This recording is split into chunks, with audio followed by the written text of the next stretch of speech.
वक्रतुंड महाकाय सूर्यकोटि संप्रभ निर्विघ्नं कुरु मे देव सर्वकार्येषु सर्वदा। मंगलम भगवान विष्णु मंगलम गरुड़ध्वज मंगलम पुंडरीकाक्ष मंगलाय तनोहरि। सदा भवानी दाहिने गौरी पूत गणेश पांच देव रक्षा करे ब्रह्मा विष्णु मैं। मृत्युंजय महादेव त्राहि माम शरणागत। जन्म मृत्यु जरा व्याधि पीड़ितम कर्म बंध। देखिए कल मृत्यु अमावस्या। अब कल के दिन जो ये अमावस्या का कथा सुन लेता है, दूसरों को सुनाता है, भेजता है, उसके समस्त पितर तृप्त हो जाते हैं। देखिए अमावस्या मामूली नहीं है, 1 साल के बाद ही पितृ अमावस्या आता है।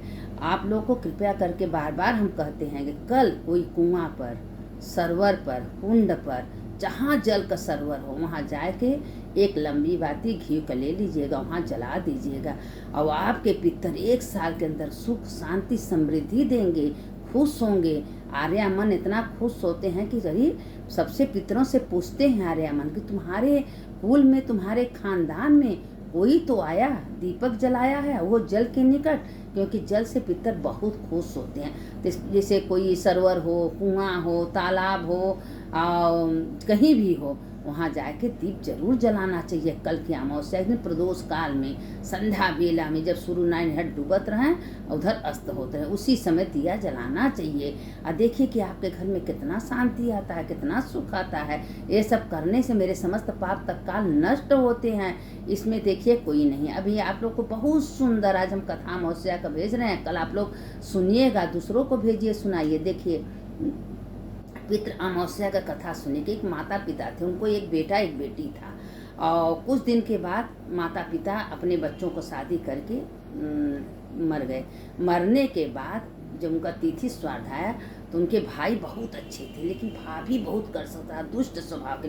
देखिए घर में अगर औरत दुष्ट आ जाना तो घर का सत्यानाश होने होना, घर में कभी सुख शांति नहीं रहता है, क्योंकि वो हमेशा मुँह बनाई रहती है, झगड़ा लड़ाई करती है। ननद को देख के सुख, जो कि ननद को देख के कभी चिढ़ना नहीं चाहिए। उनको लड़की लड़का को भगवान तुल्य समझना चाहिए, क्योंकि उनके बच्चे जो होते हैं वो भगवान का रूप होते हैं। वो हमारे घर में पैर रख दें तो उनको तीर्थों का पुण्य मिलता है। समझ जाए कि गंगा सागर हर तीर्थ में जाती हैं, अगर ननद के बच्चे हमारे घर में आ जाए, मेरा भांजा भांजी, तो समझ जाए कि पूरा गंगा सागर, पूरे तीर्थ का पुण्य तत्काल हमको मिलता है। उनको प्रेम से 2 रोटी खिलाइए, आपके पास जो उनको दे दीजिए प्यार से। इतनी महिमा है ननद के बच्चों का। अब वो भाभी जो थी पूरे मोहल्ला में सबसे झगड़ा करके रखी थी, और उसके पति जो थे कहीं हम जा रहे हैं और ये पितृ का महीना दिन चल रहा है, पहले तो हम जाएंगे वहाँ त्रिवेणी में, प्रयाग में, वहाँ पिंडा पारेंगे, फिर वहाँ से हम काशी जाएंगे, काशी में हम जाके वहाँ पिंडा पारेंगे, पिंडदान देंगे।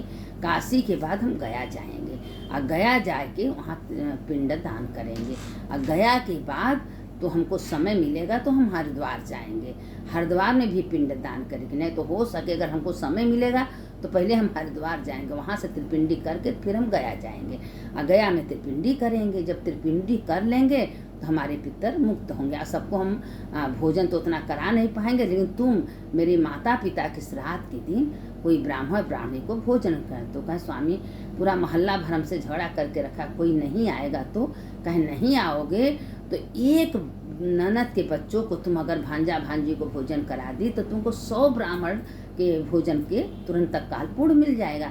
नहीं कोई आएगा, हमारे बहन को बुला लेना, बहन के दोनों बच्चों को बुला लेना, क्योंकि बहन हमारी आएगी और दोनों बच्चों आएंगे, भोजन करेंगे। और उसके बच्चे 2 दिन से भूखे थे, क्योंकि उसके पति नहीं थे। बेचारी दिन भर किसी तरह से जुगाड़ करके बच्चों को लकड़ी खिलाती थी। ऐसा पानी बरसे, लकड़ी सूखी गीली हो गई थी, उसके घर में अन्न भी नहीं था, बड़ी परेशान।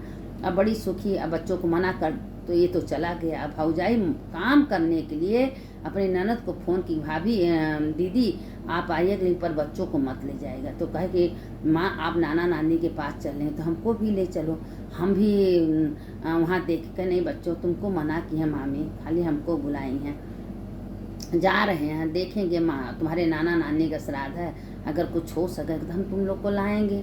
अब वो गई, उसको श्राद्ध के लिए नहीं, काम करने के लिए बुलाई थी, उसको तुरंत रसोई के घर में घुसेड़ दी, सारा काम कराई, सारा खाना बनवाई। वो बेचारी बड़ी खुशी हो के बनाई कि ब्राह्मण लोग आएंगे हमारे हाथ से खाएंगे। वहाँ ब्राह्मण कहाँ से आएंगे, वो तो पूरे अपने मैके वालों को बुला ली, सारे मैके वाले, उसके भाई भौजाई जितना और उसके रिश्तेदार सब बुलाई, और सबको पेट भर बाड़ा है, मूछी है, चावल खिलाई। और वह वहाँ त्रिपिंडी कर रहे हैं, बिना काली तिल से सब काला पड़ जा रहा है, काला पड़ जा रहा है। वहाँ त्रिपिंडी जो है उसके नाना नानी माता पिता स्वीकार नहीं कर रहे हैं, और जब ये से पिंडी ले रहे हैं तो उनकी आंखों से आंसू गिर रहा है। तो कहें पंडित जी ऐसा क्यों हो रहा है? कहें देखो हम सच सच बताते हैं, तुम्हारे खानदान में कोई भूखा है और किसी तुम्हारे बहन हो या किसी की आंखों से आंसू गिर रहा है, इसलिए तुम्हारा त्रिपिंडी भगवान पितर तुम्हारे स्वीकार नहीं कर रहे हैं। तो कहे नहीं ऐसा कुछ नहीं है, अपनी पत्नी से कह के आए कि मेरे बहन को बुला लेना, मेरे भांजों को बुला के तुम भोजन कराना, अगर कोई नहीं मिलेगा, अगर तिथि के दिन नाना नानी का श्राद्ध हो, अगर तुम बहन के लड़की को बुला के भोजन करा दो, दक्षिणा दे दो, समझ 100 ब्राह्मण तुम भोजन तुरंत तत्काल करा ले, तुमको ब्राह्मण कराने की कोई जरूरत नहीं है। इतनी महिमा है बहन के बच्चों को खिलाने का। तो अब उसने क्या किया कि अब बहन को तो बुलाई, सारा काम बहन जाने लगी तो कही भाभी थोड़ा सा जो कवर को निकालियो हम ले जाएं। कहे नहीं, वो भी नहीं ले जाने दी। वहाँ गए, बच्चे पकड़ के इतना रोए, इतना 2 दिन से बच्चे भूखे थे, कुछ नहीं मिला बच्चों को। हमसे कहते हुए देखिए आंसू में आंस आ रहा है, बताइए कितनी दुख भरी कथा है। तो बच्चों को कुछ नहीं मिला, बच्चे माँ को पकड़ के रो रहे हैं। अब वहाँ पंडित बोल दिए कि तुम्हारे श्राद्ध तो पितर स्वीकार नहीं करें। वो भागे भागे भाई आया अपने घर, आया अपनी पत्नी से कहा क्या मेरे बहन को बुलाई थी, मेरे भांजों को कहाँ बुलाए थे, उनका को पैर धोए, खाना खिलाए को क्या। वो तुरंत ही भागे अपने बहन के पास गए। बहन भाई को पकड़ के इतना रोई, भांजे 3 दिन से भूखे थे। अब भाई देख के कह रही मेरी पत्नी मेरे बहन के साथ इतना बुरा व्यवहार की। उसी पैर से अपने घर आए के घर कहा तुम्हारी माँ बहुत बीमार है और तुम्हारे भाभी के पास कुछ नहीं है, एक ठेला गाड़ी में थोड़ा सामान दे तुम्हारे मैके पहुँचा दे। देखिए भाई ने बहन का कितना बड़ा रक्षा किया, झूठ बोला एक तरह से। अब उसने क्या किया, श्राद्ध के दिन था, क्योंकि वहाँ त्रिपिंडी उसके पिता माता स्वीकार नहीं किए थे। गया त्रिपिंडी लिए, त्रिपिंडी स्वीकार नहीं, क्योंकि बिना तिल डाले सब काला काला हो जाए, पंडित स्वयं बताए थे। और तुरंत भागे भागे आया था। देखिए भगवान को समझ में आ जाता है, अगर हम श्रद्धा से, प्रेम से, खुशी से, हंस के कोई काम कर, आप हमारे घरे आए हैं, कोई मेहमान बन के आए, हम हंस के दिल से आपको स्वीकार कर रहे हैं तो वो भी खुश, हम भी खुश, भगवान भी खुश। अगर हम बुरे मन से करें तो भगवान कभी खुश नहीं होते हैं। अब इसका नतीजा सुने, देखिए कथा थोड़ा करते हैं बहुत बड़ी हो जाती है। अब उसमें क्या किया कि अब वो दौड़े आया, कहते तुम्हारे मैके में बहुत आंधी तूफान है, सब खत्म हो गया। नहीं कहा अच्छा। अब वो अपनी ठेला गाड़ी मांगी, अपने मैके का नाम सुन के ऐसे लड़कियां होती हैं मैके के लिए मर रहती हैं, सोचती क्या भर दें, और ससुराल के लिए उनका कुल खून जलता है। अब वो अपना ठेला गाड़ी पर पूरा 5 किलो के घी, दाल, चावल, आटा, पिसान, नमक, जितना बोरा सामान था ठेला गाड़ी पर ठूस के भरी कि मेरे पति न देखने पाए, मेरे मैके जा रहा है। सारा सामान ठेला गाड़ी पर खूब भर के अपना दे दी, इतना तक कि सब कुछ अचार तक दी, देसी घी दी, नकुल दी। अब वो ठेला गाड़ी पर बैठ के भाई ले गए अपने बहन के, बहन लो आज तुम्हारे माता पिता का श्राद्ध है, बहन तुम लो सारा चीज बना के अपने माता पिता का श्राद्ध करना, बच्चों को पेट भर खिलाना, तुम्हारे बच्चे खा लेंगे, तुम्हारे माँ और जो हमारे माँ पिता हैं भर के आशीर्वाद देंगे। कहे भैया इतना करने का, कहे नहीं बहना तुम्हारा हक है। अब वो सारा सामान उतार दिया। अब बहन खूब सुंदर दाल, चावल, मोची, कढ़ी, बाड़ा, फुलौ जो उसको सब बनाई। भगोनिया में खूब बढ़िया चांदी का भगोनिया दी थी भौजाई। खीर बना के सब ब्राह्मणों को भोजन करे, अपने माँ पिता को श्राद्ध की, बहन बेटी निकाली, अपने दोनों बच्चों को पेट भर खिलाई। अब उसके माता पिता फूलों का वर्षा करने लगे, आओ आशीर्वाद दिए, हाहाकार के हंसने लगे। कहें वो वहाँ जो आर्यमन था वो कहे तुम्हारे खानदान में तुम्हारे अन्न से तुम्हारे बहन आज खुश हो गई है, तुम्हारे भाई जो तुम्हारा बेटा था तुम्हारे अन्न तो ले गया है ना, वो अन्न तुम्हारे अन्न से तुम्हारा श्राद्ध किया। देखिए वो आर्यमन सब कुछ देखते हैं, वही बोल रहे हैं कि जो तुम्हारा बेटा था सारा अन्न भर के अपने बहन को ले गया था, वही बहन से तुम्हारे श्राद्ध की, आज तुम लोग तृप्त हो गए, तुम लोग आज अब तुम मुक्त हो गए हो।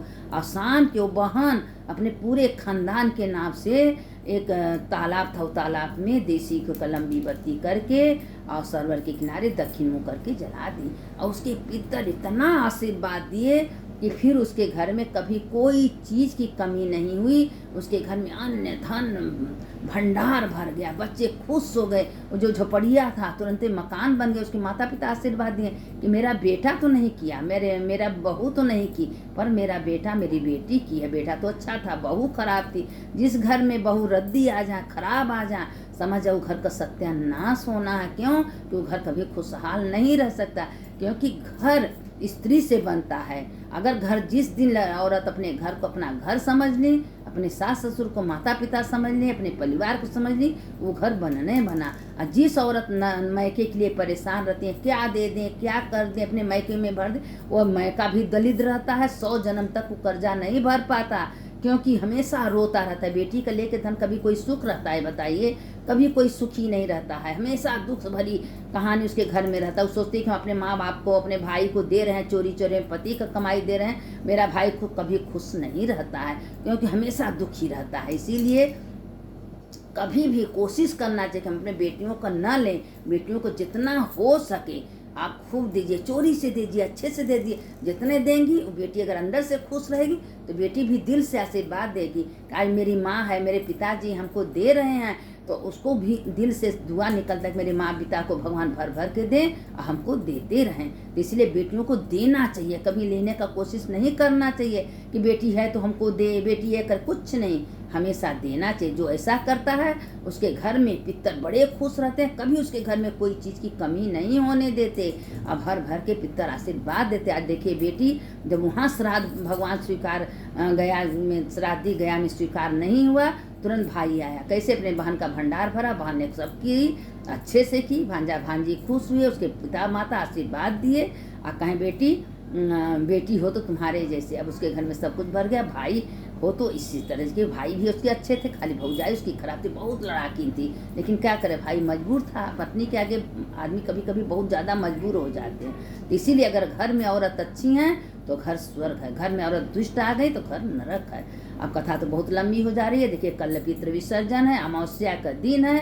एक कथा सबको सुनना चाहिए, सबको भेजिए, सबको सुनाइए। और जो ये कथा सुनेंगे उसके घर में पितर भर भर के आशीर्वाद देंगे, खुश रहेंगे। सुनने वाले की जय, सुनाने वाले की जय। शंकर शंकर हर हर शंकर शंकर शंकर जय जय शंकर। मंगल भवने मंगल हारी उमा जपत हित। अमावस्या के दिन मंदिर में भी एक घी का दीप जरूर लगाना चाहिए शाम को सरोवर में। इतना करने से महादेव भी खुश होते हैं, पार्वती के साथ, गणेश कार्तिक के साथ खुश होते हैं। सदा भवानी दाहिने गौरी पुत्र गणेश, 5 देव रक्षा करें, ब्रह्मा विष्णु मृत्युंजय महादेव त्राहि माम शरणागति। जन्म मृत्यु जरा व्याधि पीड़ितम कर्म बंधना।